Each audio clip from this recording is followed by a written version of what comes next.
ರಾಜ್ಯ ಬಿಜೆಪಿಯ ರಾಜ್ಯಾಧ್ಯಕ್ಷರಾಗಿರುವ ಬಿವೈ ವಿಜೇಂದ್ರ ಅವರ ಮೇಲೆ ಸಿಎಂ ಸಿದ್ದರಾಮಯ್ಯ ಅವರು ಎಸೆದಿರುವ 150 ಕೋಟಿ ಆಫರ್ ಬಾಂಬ್ ಇಂದು ಸಿಡಿದು ಆರೋಪ ಪ್ರತ್ಯಾರೋಪಕ್ಕೆ ಸಾಕ್ಷಿಯಾಗಿದೆ.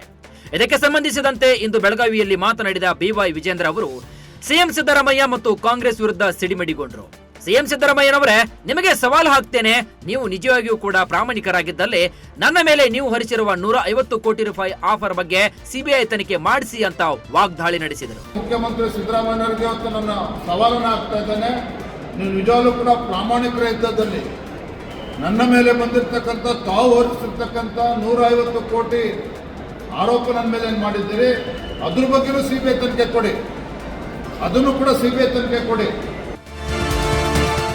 ರಾಜ್ಯ ರಾಜಕೀಯದಲ್ಲಿ ಬೆಂಕಿ ಹೊತ್ತಿಸಿರುವ ಅಲ್ಪಸಂಖ್ಯಾತರ ಆಯೋಗದ ಮಾಜಿ ಅಧ್ಯಕ್ಷ ಅನ್ವರ್ ಮಾಣಿಪ್ಪಾಡಿ ಬಿಜೆಪಿಯ ರಾಜ್ಯಾಧ್ಯಕ್ಷ ಬಿವೈ ವಿಜೇಂದ್ರ ಮೇಲೆ 150 ಕೋಟಿ ಆಫರ್ ಬಾಂಬ್ ಎಸೆದಿದ್ರು ಮತ್ತು ಅದೇ ಮಾಣಿಪ್ಪಾಡಿ ನಿನ್ನೆ ಕಾಂಗ್ರೆಸ್ ನಾಯಕರೇ ತಮ್ಮನ್ನ ಸಂಪರ್ಕಿಸಿದ್ರು ಅಂತ ಯೂ ಟರ್ನ್ ಹೊಡೆದಿದ್ರು.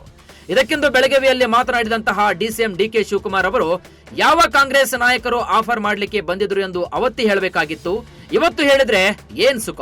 ಅಧಿಕಾರ ಇಲ್ಲದಿದ್ದಾಗ ಏನ್ ಬೇಕಾದ್ರೂ ಮಾತನಾಡಬಹುದು, ಅಧಿಕಾರ ಇದ್ದಾಗ ಏನ್ ಮಾತಾಡ್ತೀವಿ ಅದು ಬಹಳ ಮುಖ್ಯ ಆಗುತ್ತೆ ಅಂತ ಹೇಳಿದ್ರು. ಅದನ್ನ ಹೇಳ್ಬೇಕಾಯ್ತು, ಅವತ್ತೇ ಹೇಳ್ಬೇಕಾಯ್ತು.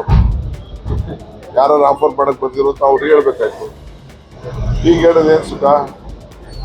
ಅಧಿಕಾರ ಇರೋದನ್ನ ಏನ್ ಬೇಕಾದ್ರೂ ಮಾತಾಡ್ಬೋದು, ಅಧಿಕಾರ ಇದ್ದಾಗ ಏನ್ ಮಾತಾಡ್ತೀವಿ ಅದು ಬಹಳ ಮುಖ್ಯ. ಮಧ್ಯಂತರ ಜಾಮೀನು ಪಡೆದು ಆಸ್ಪತ್ರೆ ಸೇರಿ 1.5 ತಿಂಗಳಾದ್ರೂ ದರ್ಶನ್ ಆಸ್ಪತ್ರೆಯಿಂದ ಹೊರಗಡೆ ಬಂದಿರಲಿಲ್ಲ. 2 ದಿನಗಳ ಹಿಂದೆ ದರ್ಶನ್ಗೆ ಹೈಕೋರ್ಟ್ನಿಂದ ರೆಗ್ಯುಲರ್ ಬೇಲ್ ಸಿಕ್ಕ ಹಿನ್ನೆಲೆ ಇಂದು ಬೆಂಗಳೂರಿನ ಸೆಷನ್ಸ್ ಕೋರ್ಟ್ಗೆ ಹಾಜರಾಗಿ ಜಡ್ಜ್ ಸಮ್ಮುಖದಲ್ಲಿ ಜಾಮೀನಿನ ಶ್ಯೂರಿಟಿಗೆ ಸಹಿ ಹಾಕಿ ಮತ್ತೆ ಕೆಂಗೇರಿಯ ಬಿಜಿಎಸ್ ಆಸ್ಪತ್ರೆಯತ್ತ ಮುಖ ಮಾಡಿದ್ರು. ಇನ್ನು ದರ್ಶನ್ ಜೊತೆ ಪತ್ನಿ ವಿಜಯಲಕ್ಷ್ಮಿ, ನಟ ಧನ್ವೀರ್ ಇದ್ರು. ಇನ್ನು ಮೂಲಗಳ ಪ್ರಕಾರ 12 ದಿನ ಆಸ್ಪತ್ರೆಯಲ್ಲಿದ್ದು ಗುರುವಾರ ಡಿಸ್ಚಾರ್ಜ್ ಆಗಲಿದ್ದಾರೆ ಅಂತ ತಿಳಿದು ಬಂದಿದೆ. ಯುಐ ಚಿತ್ರಕ್ಕಾಗಿ ಉಪೇಂದ್ರ ಹೈದರಾಬಾದ್ಗೆ ತೆರಳಿದ್ರು. ಈ ವೇಳೆ ಅಲ್ಲಿನ ಪತ್ರಕರ್ತರೊಬ್ಬರು ಪ್ರಶ್ನೆಯೊಂದನ್ನ ಕೇಳಿದ್ರು. ಕನ್ನಡ ಸಿನಿಮಾ ರಂಗದಲ್ಲಿ ನಿಮ್ಮ ರೀತಿಯಲ್ಲಿ ಹೊಸ ಆಲೋಚನೆ ಹೊಂದಿರುವ ಫಿಲ್ಮ್ ಮೇಕರ್ಸ್ ಈವರೆಗೂ ಬಂದಿಲ್ಲ. ಕೆಜಿಎಫ್ ಬರೋ ತನಕ ಯಾರು ಆ ದಿಸೆಯಲ್ಲಿ ಯೋಚಿಸಿರ್ಲಿಲ್ಲ ಅಂತ ಅವರು ಪ್ರಶ್ನೆ ಕೇಳ್ತಾ ಇರುವಾಗಲೇ ಉಪೇಂದ್ರ ಅದಕ್ಕೆ ಸರಿಯಾದ ಉತ್ತರವನ್ನೇ ನೀಡಿದ್ದಾರೆ. ನೋಡಿ, ಅದು ಹಾಗಲ್ಲ. ಈ ಚಿತ್ರರಂಗಕ್ಕೆ 100 ವರ್ಷ ಆಗಿದೆ ಅಂದ್ರೆ ಅಂದಿನಿಂದಲೂ ಹೊಸ ರೀತಿಯ ಫಿಲ್ಮ್ ಮೇಕರ್ಸ್ ಬರ್ತಾನೆ ಇದ್ದಾರೆ. ನಮಗೆ ಗೊತ್ತಿರೋದಿಲ್ಲ ಅಷ್ಟೇ, ನಮಗೆ ಗೊತ್ತಿರೋದನ್ನ ನಾವು ಮಾತಾಡ್ತೀವಿ ಅಷ್ಟೇ. ಸಾಕಷ್ಟು ಮಂದಿ ನಿರ್ದೇಶಕರು ಕನ್ನಡದಲ್ಲಿ ನೀವು ಊಹಿಸಲು ಸಾಧ್ಯವಾಗೋದಿಲ್ಲ ಅಂತಹ ಸಿನಿಮಾಗಳನ್ನ ಮಾಡಿದ್ದಾರೆ, ವಿಭಿನ್ನ ಸಿನಿಮಾಗಳನ್ನ ಮಾಡಿದ್ದಾರೆ. ಆದ್ರೆ ನಮಗೆ ಗೊತ್ತಿರೋದಿಲ್ಲ ಅಷ್ಟೇ ಅಂತ ಉಪೇಂದ್ರ ಅವರು ಖಡಕ್ ಆಗಿ ಹೇಳಿದ್ದಾರೆ. ಬಾರ್ಡರ್ ಗವಾಸ್ಕರ್ ಟ್ರೋಫಿಯ 3ನೇ ಟೆಸ್ಟ್ ಪಂದ್ಯವು ಆಸ್ಟ್ರೇಲಿಯಾದ ಗಾಬಾದಲ್ಲಿ ನಡೀತಾ ಇದ್ದು ಭಾರತ ಸೋಲಿನತ್ತ ಮುಖ ಮಾಡಿದೆ. ಮತ್ತೊಂದು ಕಡೆ ಪಂದ್ಯಕ್ಕೆ ಪದೇ ಮಳೆ ಅಡ್ಡಪಡಿಸ್ತಾ ಇದೆ.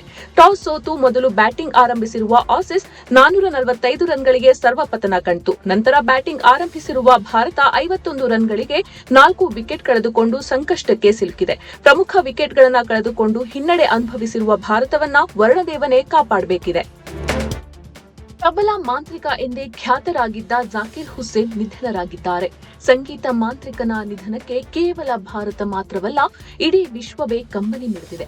ಗಂಭೀರ ಆರೋಗ್ಯ ಸಮಸ್ಯೆಯಿಂದ ಬಳಲ್ತಾ ಇದ್ದ ಜಾಕಿರ್ ಅಮೆರಿಕದ ಸ್ಯಾನ್ ಫ್ರಾನ್ಸಿಸ್ಕೋದಲ್ಲಿ ಆಸ್ಪತ್ರೆಗೆ ದಾಖಲಾಗಿದ್ರು. ಆದರೆ ಚಿಕಿತ್ಸೆ ಫಲಕಾರಿಯಾಗದೆ ಇಂದು ನಸುಕಿನ ಜಾವ ಬಾರದ ಲೋಕಕ್ಕೆ ಪ್ರಯಾಣ ಬೆಳೆಸಿದ್ದಾರೆ. ಜಾಕಿರ್ ಹುಸೇನ್ ನಿಧನಕ್ಕೆ ಪ್ರಧಾನಿ ಸೇರಿದಂತೆ ರಾಜಕೀಯ, ಸಿನಿಮಾ, ಕ್ರೀಡಾ ಕ್ಷೇತ್ರದ ಅನೇಕ ಗಣ್ಯರು ಕಂಬನಿ ಮಿಡಿದಿದ್ದಾರೆ.